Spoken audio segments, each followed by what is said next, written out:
മദ്യം, പുകയില, പാൻ മസാല തുടങ്ങിയ ലഹരി പദാർത്ഥങ്ങൾ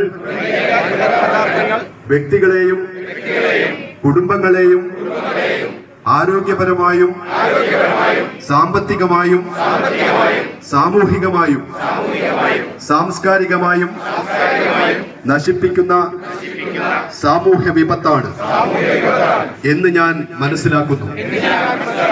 ഞാൻ ഏതെങ്കിലും ലഹരി പദാർത്ഥങ്ങൾ ഉപയോഗിക്കുകയോ അത് ഉപയോഗിക്കുവാൻ മറ്റുള്ളവരെ പ്രേരിപ്പിക്കുകയോ ചെയ്യുകയില്ല എന്നും ലഹരി വിരുദ്ധ പ്രവർത്തനങ്ങളിൽ പങ്കെടുത്ത് എന്റേതായ കടമ നിറവേറ്റുമെന്നും ലഹരിമുക്ത സമൂഹത്തിനായി പ്രയത്നിക്കുമെന്നും ഞാൻ ഇതിനാൽ പ്രതിജ്ഞ ചെയ്യുന്നു.